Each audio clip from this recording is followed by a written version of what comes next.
오늘은 누구를 두려워합니까? 라고 하는 제목으로 하나님의 말씀을 나누려 합니다. 우리가 무언가 누군가를 두려워할 때 우리가 그것에 영향을 받게 됩니다.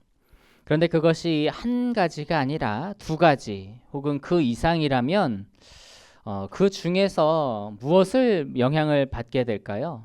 가장 두려운 것에 영향을 받게 되어 있습니다. 그러니까 자연스럽게 두려운 것이 여러 가지가 있으면 가장 무엇을 두려워하는지가 이제 비교가 되게 될 겁니다.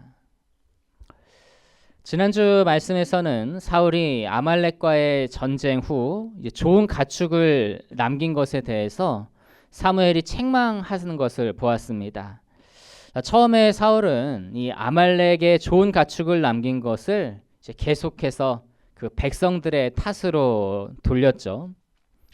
하지만 이제 사무엘이 이 문제의 본질, 그러니까 이제 순종의 문제를 이야기하니까 결국 사울이 자기의 마음을 그 이실직고 합니다. 우리 24절 말씀 같이 한번 보시겠습니다. 본문 24절 말씀 같이 보시겠습니다. 시작. 사울이 사무엘에게 이르되 내가 범죄하였나이다.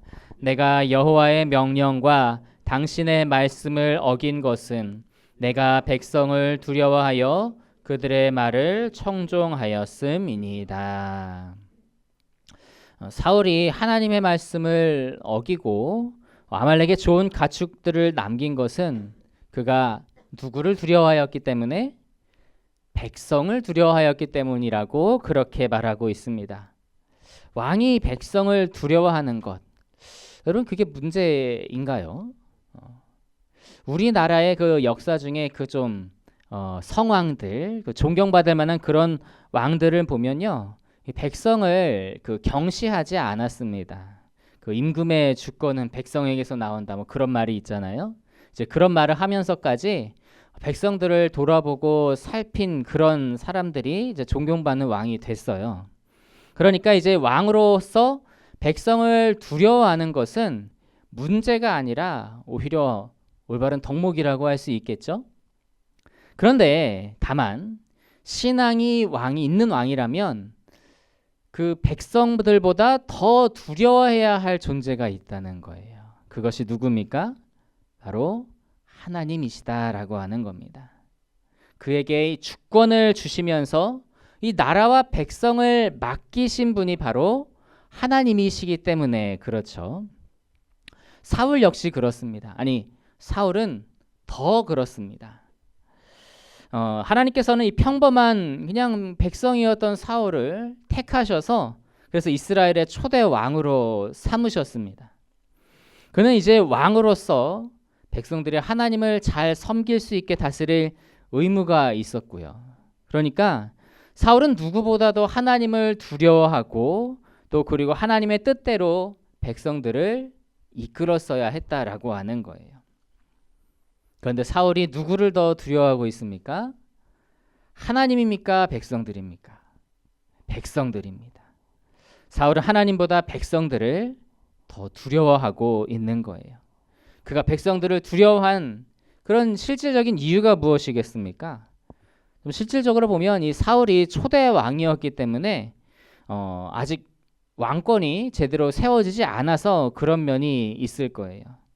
우리 30절 말씀 같이 한번 보실까요? 보면 30절 말씀을 우리 같이 보시겠습니다. 자, 시작.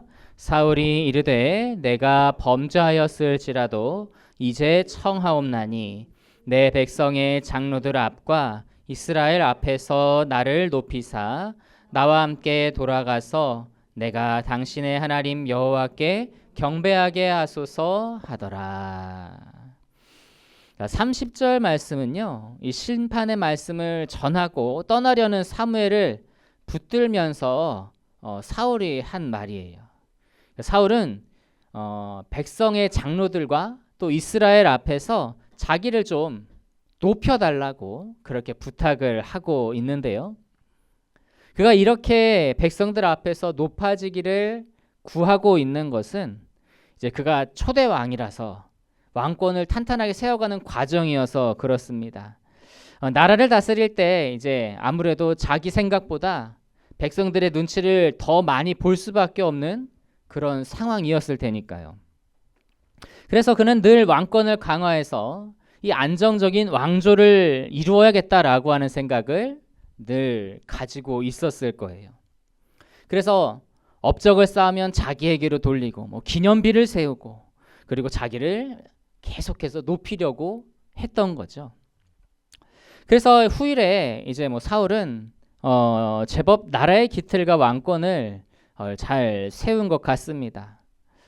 그런데 그러면 무엇 하겠습니까? 정작 그가 두려워하고 섬기고 따라야 할 하나님께는 버림을 받게 되었기 때문에 그렇죠. 우리 26절 같이 한번 보실까요? 자, 26절 말씀 같이 보시겠습니다. 시작. 사무엘이 사울에게 이르되 나는 왕과 함께 돌아가지 아니하리니 이는 왕이 여호와의 말씀을 버렸으므로 여호와께서 왕을 버려 이스라엘 왕이 되지 못하게 하셨음이니이다 하고. 자, 사울이 하나님보다 백성들을 두려워하여 하나님의 말씀을 저버렸더니 이제는 하나님께서 사울을 버리겠다고 그렇게 말씀을 하십니다. 이 아이러니한 것이요, 이 사울이 백성을 두려워하였던 것이 그 이스라엘의 힘 있는 그런 왕조를 세우기 위함이었잖아요. 자기 왕조를 힘 있는 왕조를 세우기 위함인데, 그러니까 다시 말하면 왕다운 왕이 되기 위함이었는데 오히려 하나님께 버림을 받아서 어떻게 돼요? 이스라엘의 왕이 되지 못하게 되었다라고 하는 거예요. 이제 모든 나라도 마찬가지지만 이스라엘의 왕 역시 누가 세웁니까? 하나님께서 세우시는 거예요. 그걸 누구보다 잘 아는 사람이 바로 사울이에요. 평범한 그를 택하셔서 왕으로 세우셨지 않습니까? 그것을 경험했으면 하나님을 두려워할 줄 알아야 하는데 그럼에도 사울은 하나님을 두려워할 줄 몰랐던 것이죠. 그래서 결국 이전에 그 사울에 대해 선언되었던 그 심판이요, 확정이 되고 말았습니다. 우리 사무엘상 13장 14절 한번 보시겠습니다. 자, 사무엘상 13장 14절을 우리 같이 읽겠습니다. 시작. 지금은 왕의 나라가 길지 못할 것이라 여호와께서 왕에게 명령하신 바를 왕이 지키지 아니하였으므로 여호와께서 그의 마음에 맞는 사람을 구하여 여호와께서 그를 그의 백성의 지도자로 삼으셨느니라 하고. 이 말씀은 그 예전에 그 블레셋과의 전쟁 때 사울이 자기 뜻대로 하나님 앞에 번제를 주건해 드려서 그때 들은 책망의 말씀이죠. 이때 사울은 그 하나님의 마음에 맞는 다른 사람을 백성의 지도자로 삼으셨다라고 하는 이제 그런 심판을 받게 됐습니다. 자, 그런데 이게 본문 때까지 이루어지지는 않았어요. 그러니까 23년간의 공백 기간이 이제 하나님께서 사울이 회개하고 돌이키기를 원하시는 그 기간이라고 말씀드렸던 것과 같이 이 말씀도 사실 일종의 좀 유예 기간이었던 셈입니다. 그런데 이번에는 결국에는 하나님께서 이 심판을 확정을 짓고 마십니다. 자, 우리 보면 28절과 29절을 보시겠습니다. 자, 28절과 29절 말씀, 28절과 29절 같이 보시겠습니다. 시작. 사무엘이 그에게 이르되 여호와께서 오늘 이스라엘 나라를 왕에게서 떼어 왕보다 나은 왕의 이웃에게 주셨나이다. 이스라엘의 지존자는 거짓이나 변개함이 없으시니 그는 사람이 아니시므로 결코 변개하지 않음이시니이다 하니. 이 사무엘은 이스라엘 나라를 왕의 이웃에게 주셨나이다 라고 하는 선포 앞에다가 무슨 단어를 붙였냐면 오늘이라는 단어를 붙이고 있습니다.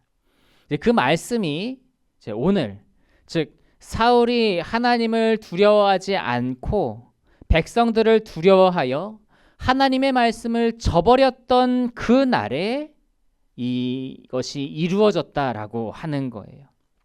그리고 이제 하나님은 변개함이 없으시다라고 하는 말씀으로 이제는 더 이상 사울에게 뭐 기회나 유예를 주지 않으실 것도 말씀하셨습니다. 결국 하나님을 두려워하지 않고 하나님의 말씀을 저버린 사울은 하나님께 버림을 받아서 그가 그토록 원했던 왕다운 왕도 되지 못하고 그의 왕조는 계속 이어지지 못하고 다윗에게 왕위를 넘겨주고 말았죠. 여러분, 우리는 누구를 두려워하고 있습니까? 하나님을 두려워하고 있습니까? 아니면 사람을 두려워하고 있습니까? 때때로 우리는 종종 사람을 두려워하게 되곤 합니다. 우리가 세상에 잇대어 살아가면서 이제 세상과 좀 마주하면서 살아가기 때문에 그들의 요구를 우리의 피부로 느낄 수 있지만 하나님은 영이셔서 우리 눈에 보이지 않으시고 우리 귀로 그 음성을 들을 수 없기 때문에 그렇습니다. 그래서 우리 믿음이 연약해지기라도 하면 우리 영혼에 말씀하시는 그 하나님의 뜻보다 세상의 목소리가 더 크게 들리고 하나님의 위로하심보다 세상의 위협이 더 크게 느껴지고 하나님의 도우시는 손길보다 사람의 돕는 손길이 더 크게 보이곤 하죠. 하지만 우리가 분명히 기억해야 할 것은 우리 눈에 보이는 세상이 사실 그 세상의 모든 것들이 하나님의 손에 붙들려 있다라고 하는 거예요. 예수님도 이런 말씀을 분명하게 하셨습니다. 우리 마태복음 10장 28절 한번 찾아보시겠습니다. 자, 마태복음 10장 28절 함께 보시겠습니다. 시작. 몸은 죽여도 영혼은 능히 죽이지 못하는 자들을 두려워하지 말고 오직 몸과 영혼을 능히 지옥에 멸하실 수 있는 이를 두려워하라. 자, 이 눈앞의 사람들은요, 우리 몸을 죽일 수 있을진 모르지만 하나님은 어때요? 몸뿐만 아니라 영까지도 멸하실 수 있다. 그러니까 하나님께 모든 권세가 다 있다라고 하는 거예요. 그렇기 때문에 이 세상적인 문제가 눈앞에 있더라 할지라도 우리가 집중해야 할 것은 하나님이고요.